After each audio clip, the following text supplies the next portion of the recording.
Times Now senior executive editor Madhav Das Gopalakrishnan spoke to Nobel laureate Muhammad Yunus on the situation unfolding in Bangladesh. Listen in. Let me begin by asking you, at the time of this kind of deepening crisis in your country, we have seen the former Prime Minister, now Sheikh Hasina, leave the country. Are you concerned with the kind of uncertainty that exists at the moment?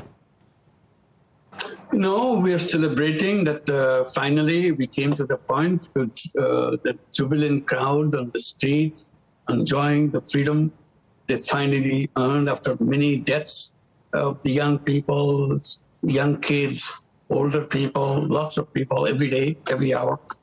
So that's a celebration there. It's like a jubilation that we had during the Liberation War. There's a Liberation Day today, second Liberation Day. So that's the kind of festivity that's going on right now.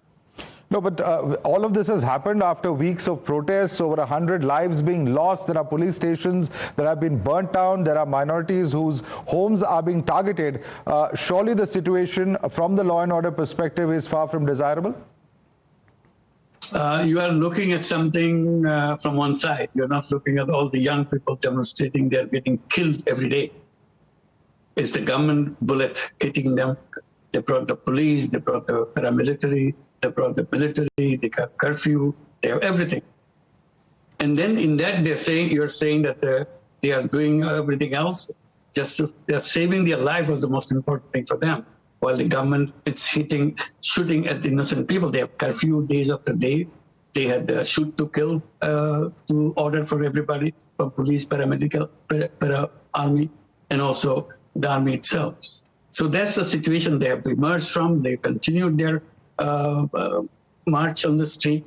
They continued their struggle to make sure they're successful. Finally, they changed their in a desperate way. They said, only way we can succeed, Hasina must go. So they became one point demand. And then finally Hasina has to go. Right. One of the images of Sheikh Mujib's statue being vandalized is on the screen. I don't know if you can see that, but that was perhaps one of the strongest images. How did things come to such a pass that a national hero actually has this kind of vandalization of his statue taking place?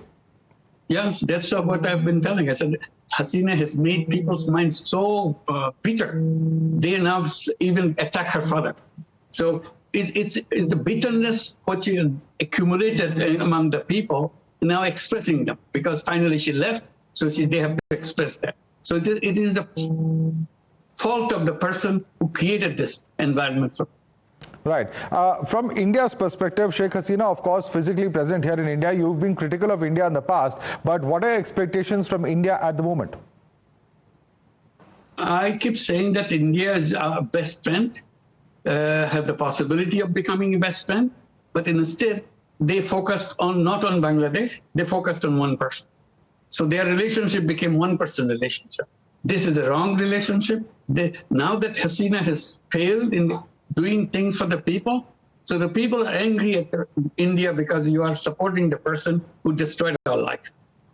So we have to go back, and I urge Indian policymakers to redesign your policy, whether you want to again find the person to support or a country to support, people of the country to support. This is very important thing, because we item after item we saw India is focusing on the person.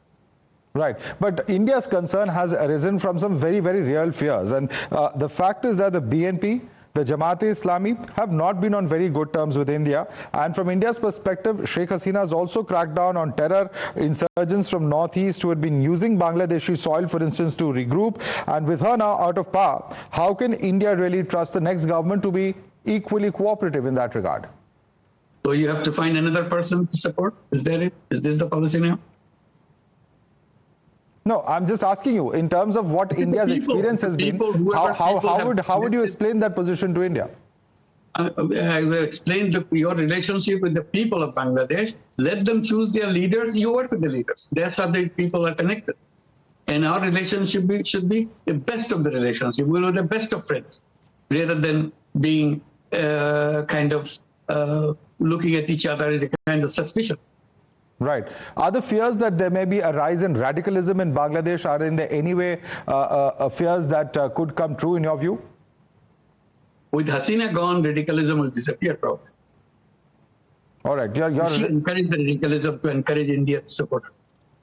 Okay, that's your perspective, certainly. But I must also ask you, Sheikh Hasina's government had also charge sheeted you on various charges. Would you say that these were merely political cases because there have been graft allegations, etc., that have been leveled? Even as far as recently as February this year, the anti-graft agency there in Bangladesh had charge sheeted you on a fresh corruption charge in a case for violating labor laws.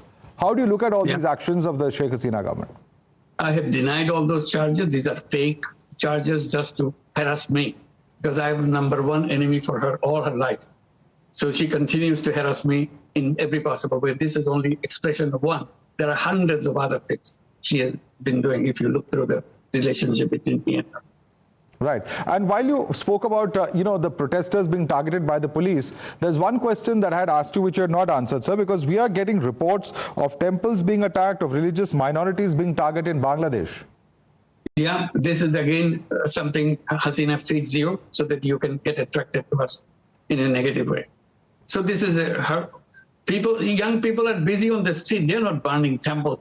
Many of these leaders of the student community are Hindu students. They are not all Muslim students. So they are the partners. They are the one working together day and night, taking shots in their chest. They are all religions. They are not saying go and burn the temples. This is just to distract you so that you can support her. So are you completely denying that any minority has been targeted in Bangladesh? That these are all completely fake reports? That there has been no attack on any minority? In a fair country, you investigate, you take the person in task in violation of law. No, but is that happening or not? It's a simple question. I'm an expert. I don't follow those things.